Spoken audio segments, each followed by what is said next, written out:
This video is going to be a look at what has become one of the Ravens' most unstoppable concepts, QB counter read or QB power read. There's two plays there, very similar.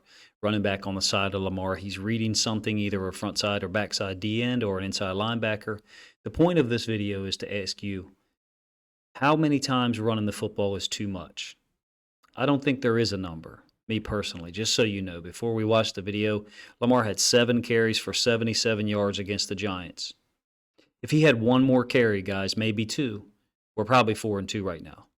If he runs the ball from the 5-yard line, or maybe even from the 16, when we throw the ball 3 consecutive times on the 4th and the 6th possession inside the red zone, we probably score a touchdown. And you may say, well, Coach, how can you prove that? That's unfounded. Well, he was 7 carries for 77 yards. It's 11 yards a carry. So if we want to be very general about it, he's averaging 11 yards a carry. Can we expect him to score from the 16-yard line? Well, I guess not. I guess we could expect him to score from the 5, right? The only time he did get the ball was from the 16-yard line.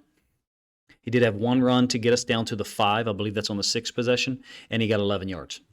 He got us down to the 5, and then we don't run it again. Do I want Lamar Jackson running the ball 10, 12, 15 times a game? No. Is it a good thing to have a dual-threat quarterback? Absolutely. To use my Joe Biden voice, absolutely. Like, that's what quarterbacking is at most levels. Those people who run down our quarterback or others for being dual-threat quarterbacks, they usually have some other kind of agenda or some other kind of slanted perspective. At least, in my opinion, I might be wrong.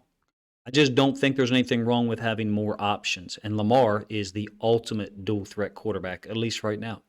Now, if you want to talk about him throwing the ball, is he throwing the ball well lately? No, I don't think he is. Is he capable? Absolutely. Have you watched my channel? I don't even really engage those people at this point who say Lamar can't throw the ball or he can't do this. He can do everything. And to be honest with you, at some point in football, this is what most quarterbacks are going to be. I'm talking about dual threat quarterbacks. It is a huge advantage. This is a play that multiple people have broken down. I think Sip Tally, Coach Evans, put a really cool video out on Twitter. If I can find the link, I'll slap it in the description. He had some cool graphics on it and stuff. If we read this correctly, if we are reading this, we're going to give the football to Drake, and we're going to be around the edge, and we're in good shape because it's man. So that's the cool thing about this concept, QB counter read. Now, we either misread it, which I don't think we do, or we're just not reading it because we're told not to, and the Giants collapse it. They got really lucky, really poor alignment by them pre-snap for this concept. But generally, after that, because that was on the first possession, every single instance of QB counter read or QB power read was a huge gain. This one's for 15 off the right side. Maybe I'll let him run twice. It's a beautiful concept. It really, look, this is Kayvon Thibodeau. This is one of the most athletic young men there is that come out of the draft. He's got a running back running right at him. He's being put in conflict, though. Yes, you could say, Kayvon, go run, attack the running back, and tackle him and plant him into the ground. You're still going to give up 15 yards to Lamar here, okay? But by doing that, you're giving the coach who's calling the plays a choice. Hey, how many running backs do you have? And how many times do you want to give us a free run on a guy? That might sound brutal and it might sound a little over the top. When you're facing option teams, and I have, and also I've coached in an option system. I've been around some great option coaches. That they'll tell you one of the real things to deal with is someone who's willing to hit your guys after there's a mesh. And what we say to the refs is, Coach, Mr. Ref, I didn't know who had the ball. My coach told me I got quarterback, so I hit the quarterback. They might call a penalty on you, they may, but we're still getting a free hit on a guy. That, to me, that's more of the weakness than running with the quarterback, especially these concepts. Now, you may say, well, why was Coach talking about that? Everyone says, well, if we run this much with him, he's going to get hurt eventually. He's going to get hurt. Well, he got hurt last year on a pass play. Correct me if I'm wrong. At Cleveland, right? Second or third possession. Got hurt on a pass play. Could he get hurt on a run play? Of course he could. But these run plays are really putting people in space. We're creating a wall on these run plays, these quarterback counter run plays, these QB power read run plays. We're creating a wall where everyone is blocking this way. And Lamar is really honestly safe running on this play. And this is actually one of the better calls we can use against this BS stick zero look. Lamar, when I pause this in a moment, you'll see what I mean. There is a wall of people that have been created. Now, it's somewhat irregular because the Giants are in this look where they've got 7 guys up on the line of scrimmage. It's one of the best things we've done. The Dolphins showed this look against us. Remember Justice Hill's run around the left side when he cuts it up around here? Isaiah Likely is blocking a DB somewhere in this area, and everyone, is like, hey, just cut it up inside of there, and it's a touchdown. That was against Sticks Blitz 0. Our run concepts, when we run QB power read or QB counter read against Sticks Blitz 0, we're like 8 yards per carry, at least for the data that I have. We might be 8 yards per carry for the whole year. By the way, that's the only run play that we had inside the red zone on the 4th and 6th possessions that I have mentioned many times this week. We run it one more time, maybe even on the next play. I think we're 4-2, guys. I think we're 4-2 at this point, and we all feel a whole hell of a lot different. This is all from the Giants game. That was 11 yards. This one's 25. Look at the seam that opens up. They're lucky Lamar doesn't take this to the house, for real. How many times do you think we should run this a game? How many times do you want Lamar running it per game? Because that's kind of a different answer. Me personally, I've rooted for Lamar since he was drafted. I was not a Louisville fan in college, but I saw him play a couple of games on TV, and I immediately was like, wow, this is the future of quarterbacking in terms of putting your best athlete there.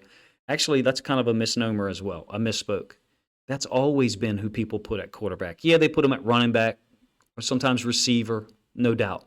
Plenty of teams put their best athlete at quarterback. I can tell you from experience, going against dual threat quarterbacks, Division I kids that were playing quarterback who have the ability to run and scramble after the play, it's maddening. It keeps you up at night, throughout the week and keeps you game planning on the weekend, trying to figure out a way to get an extra hat on the guy. But the scheme is such that it's really isolating people. This one, obviously, with Duvernay potentially running the sweep behind, I think that's Davis.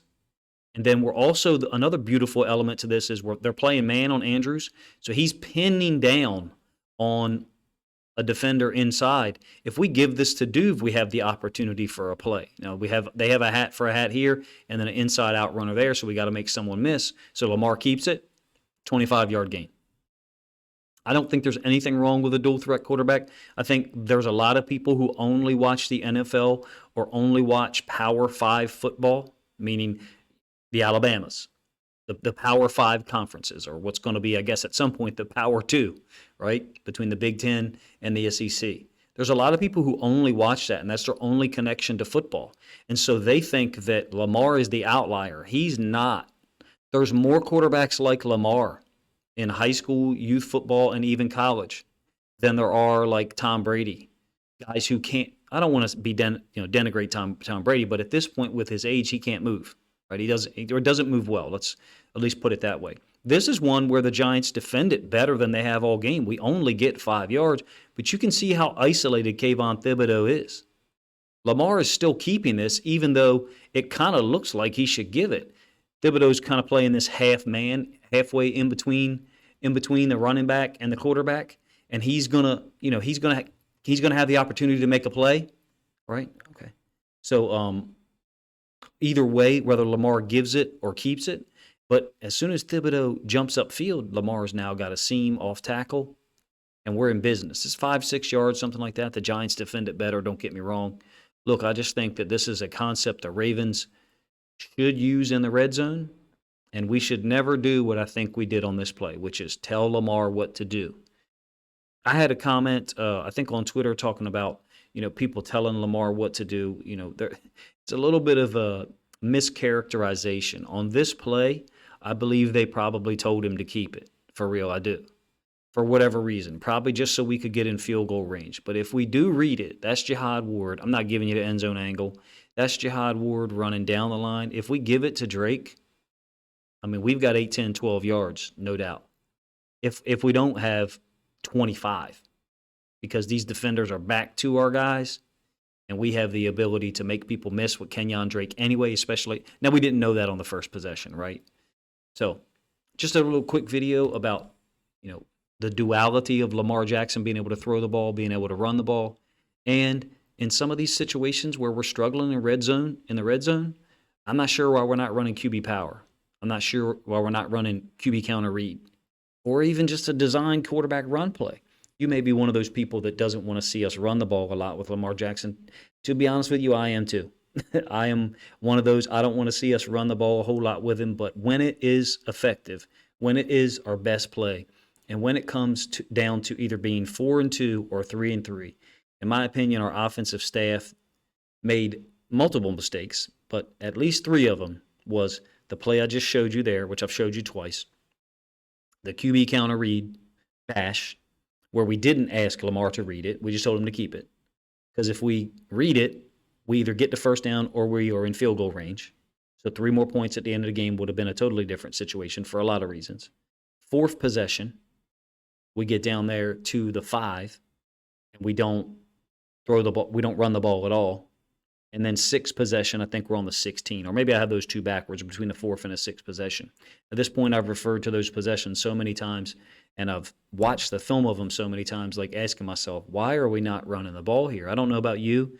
You may have a different opinion. You may want us to throw the ball 45 times a game. Some people may want us to run the ball 40 times a game. I don't care. I don't want either one. I just want us to win. And whatever we've got to do to win, run the ball, throw the ball, punt, whatever it is, that's what I'm advocating for. And Lamar Jackson, in my opinion, gives us the ability to do both. We have a very rare time period as Ravens fans that we're 3-3 and we're disappointed by it, even though there's so many metrics that show that we're a top 5, top 6 team in the league. You get a chance to prove it this Sunday. I'll have a preview on Saturday morning, a live stream about the Browns-Ravens matchup, where I'll kind of explore some more of these options. Ravens offense, Ravens defense versus the Browns, and the individual matchups that I think we've got to win in order to come out 4-3. Appreciate you guys' time. Let me know what you think of the video in the comments section.